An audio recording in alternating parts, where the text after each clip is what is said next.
Tiap hari kita mengalami siang dan malam.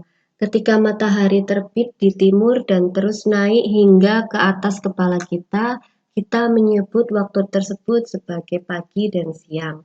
Kemudian, ketika matahari mulai turun ke barat dan tenggelam, lalu digantikan dengan langit yang penuh bintang dan dihiasi bulan, kita menyebut waktu tersebut sebagai sore dan malam.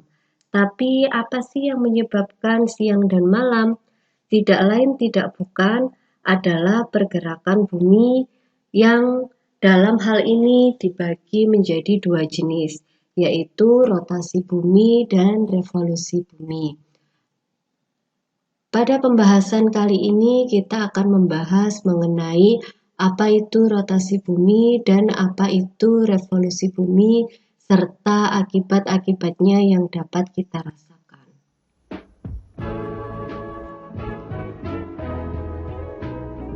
Yang pertama adalah rotasi bumi. Rotasi bumi merupakan pergerakan bumi pada porosnya. Artinya, bumi selalu berputar sambil mengelilingi matahari. Sedangkan pergerakan bumi mengelilingi matahari disebut dengan revolusi bumi.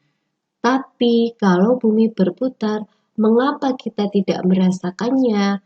Karena sejak kita lahir, bumi sudah berotasi dan kita sudah terbiasa. Sama seperti ketika kita naik mobil, kita tidak merasakan bahwa isi mobil lah yang bergerak. Dari dalam mobil, justru kita seakan-akan melihat objek dari luar yang sedang bergerak. Rotasi bumi pun mirip dengan hal itu, hanya saja pergerakan bumi lebih stabil. Bukti bahwa bumi berputar adalah waktu siang dan malam. Dari gambar kita bisa melihat bahwa poros bumi berada pada kutub utara dan juga kutub selatan. Ketika bumi berputar, sebagian permukaan akan terkena matahari dan sebagian lagi tidak terkena matahari. Wilayah yang terpapar cahaya matahari akan mengalami siang dan wilayah yang tidak terpapar oleh cahaya matahari akan mengalami malam. Rotasi bumi juga menyebabkan perbedaan waktu di berbagai daerah. Kita bisa memperhatikan dari gambar tersebut bahwa ada wilayah yang mengalami siang dan juga ada wilayah yang mengalami malam.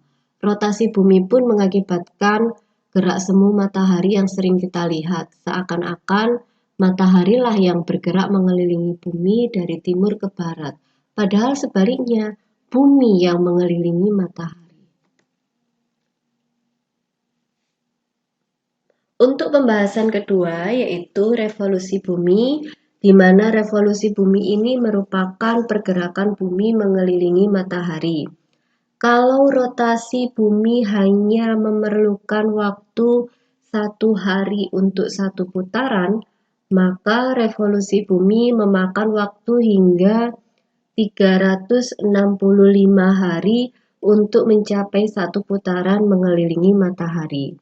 Karena itu kita mengenal 365 hari sebagai 1 tahun.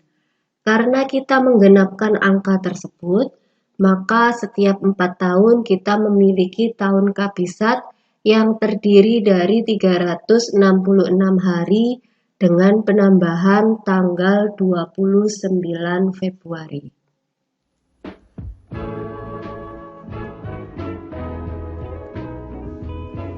Selain menentukan tahun, revolusi bumi juga menyebabkan fenomena lain yaitu perubahan musim, beda durasi siang dan malam, dan juga perubahan rasi bintang.